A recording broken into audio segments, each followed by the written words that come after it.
Halo, assalamualaikum warahmatullahi wabarakatuh. Ketemu lagi dengan saya Dodi Indrajati. Kali ini saya akan mengajarkan tentang apa itu sistem pengaman pada sepeda motor. Nah, pada pertemuan kali ini khusus kita membahas tentang macam-macam sistem pengaman dan bagaimana cara pemasangan sistem pengaman. Untuk video berikutnya mungkin nanti kita akan mempelajari tentang cara memperbaiki sistem pengaman. Oke, untuk lebih lanjutnya kita simak video berikut ini. Yang pertama, apa sih fungsi sikring pada motor? Sebenarnya part ini penting banget buat motor teman-teman. Nih kalau ya amit-amit ya kalau misalkan ada korsleting, entah itu teman-teman salah pasang kabel, salah instalasi kabel, atau lagi pasang klakson, atau mungkin kabelnya bersentuhan dengan massa, itu kan terjadi korsleting. Kalau nggak ada si sikring ini, partnya itu bisa rusak atau part yang lainnya bisa rusak. Nah ketika ada si sikring ini, ketika terjadi korsleting, yang putus duluan tuh sikringnya teman-teman. Jadi penting banget. Pertanyaan kedua, emang sikring motor ada apa aja sih jenisnya? Ternyata ada dua jenis teman-teman. Yang pertama model PP atau disebut juga blade. Kemudian yang kedua itu model botol. Kita jelasin satu-satu ya. Kalau yang model botol ini biasanya dipakai sama motor-motor jadul nih. Motor teman-teman yang masih karburator atau masih pakai CDI. Itu biasanya punya sikring yang berbentuk seperti ini. Fungsinya sama aja, kalau ada konslet dia akan putus, tapi ini hanya tersedia dalam satu ukuran, yaitu 15 ampere. Kalau yang PP sebenarnya ada dua jenis juga, tapi secara prinsip sama. Yang pertama yang kecil dan yang besar. Biasanya sih yang kecil itu digunain buat sikring motor, yang gede digunain buat sikring di mobil. Tapi pada prakteknya dua-duanya bisa digunain di motor kok teman-teman. Pertanyaan ketiga, jenis-jenis sikring PP. Nah menariknya itu, sikring PP atau blade itu dibedakan jenisnya berdasarkan nilai ampernya. Nilai ampere itu bisa teman-teman lihat dari warnanya. Warnanya itu berbagai macam warna yang bisa teman-teman lihat. Pertama, warna oranye itu 5 ampere. Kemudian warna krem kayak gini nih, ini 7,5 ampere. Terus merah yang biasa buat sikring utama motor itu biasanya 10 ampere. Kemudian biru lebih gede lagi itu 15 ampere. Kuning ini 20 ampere. Nah yang bening yang nggak ada warnanya itu 25 ampere. Dan yang hijau seperti ini 30 ampere. Jadi jangan sampai ketukar ya. Pertanyaan keempat, berapa sih harga sikring motor? Nah ini bermacam-macam lagi teman-teman harganya. Ada juga ngebedainnya dari kualitasnya. Kalau yang kecil begini sih murah, 1.500 sampai 2.000 lah. Yang gede ini sekitar 3.000. Tapi ada juga sikring yang mahal seperti buatan Bosch atau WLT itu berkisar antara 5.000 sampai 10.000. Fungsinya sih kalau menurut gue sama aja untuk mencegah kerusakan part pada saat konsleting. Pertanyaan kelima yaitu bagaimana sih kalau sikring putus? Ya, sikring putus berarti tidak ada arus listrik yang mengalir ke part motor teman-teman. Misalkan nih sikring motor speedometernya putus, itu biasanya karena ada konsleting ya di jalur speedometer itu.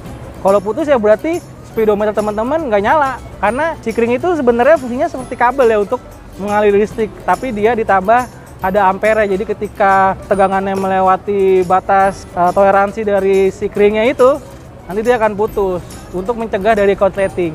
Gitu teman-teman. Pertanyaan ke-6 ya teman-teman. Penyebab sikring motor putus.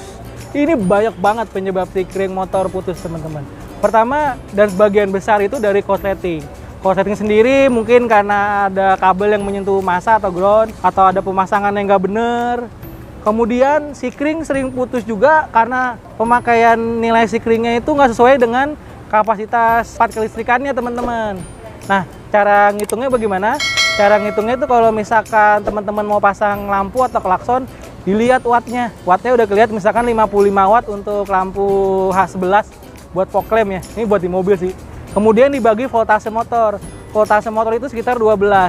Baru dikali 2. Nah, kalau misalkan 55 dibagi 12 itu sekitar 4 watt ya. Kalau saya 4 watt dikali 2 berarti sekitar 8 ampere. Jadi teman-teman saat pasang lampu fog lamp dengan daya 55 watt, teman-teman harus pakai sikring yang sekitar 10 ampere teman-teman. Gitu cara hitungnya. Pertanyaan ke-7 nih. Gimana kalau lagi naik motor tiba-tiba sikringnya putus? darurat. Sebenarnya ada dua cara. Teman-teman bisa pakai sikring ukuran apa aja, terutama yang lebih gede ya. Tapi itu cuma darurat. Jadi ketika ketemu bengkel ganti sikring sesuai dengan ukurannya. Kedua, teman-teman bisa gunain cara akal-akalan si miskin. Tapi ini caranya bagus sekali. Jadi teman-teman menyambungkan antara kaki sikring satu dengan yang dua ini dengan kabel apapun, kabel motor. Jadi kan dia nyambung ya, jadi listriknya nyala lagi.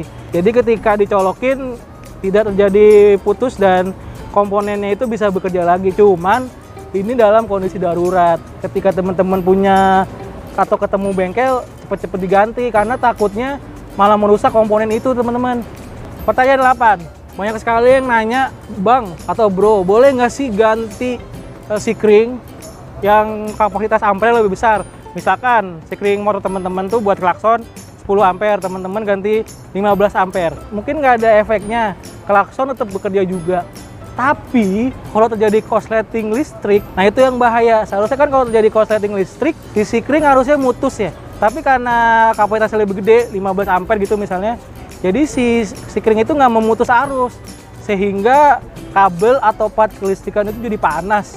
Nah kalau panas itu bahaya sekali untuk timbulnya percikan api dan bisa membakar motor teman-teman. Serem banget deh pokoknya.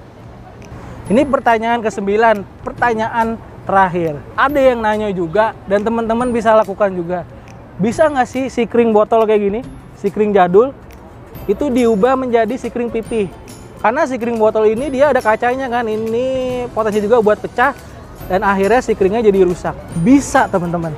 Teman-teman cukup mengganti rumah sikringnya aja yang berbentuk pipih seperti ini. Ini harganya sekitar 10 ribuan sampai 15 ribu. Nah, ini saran juga buat teman-teman kalau pakai rumah sikring itu, pilih yang rumahnya ini berbahan keramik. Karena apa? Kalau plastik ini kalau panas kan bisa meleleh dan akhirnya merusak sikringnya semua dah dan bisa bikin kebakaran juga. Kalau pakai sikring keramik itu nggak meleleh, paling cuman pecah sih. Tapi ditekankan lagi pemilihan kapasitas sikringnya atau ampere yang benar. Jadi bisa ya teman-teman. Oke, itu pertanyaan terakhir dari bahasan kita kupas tuntas sikring di motor.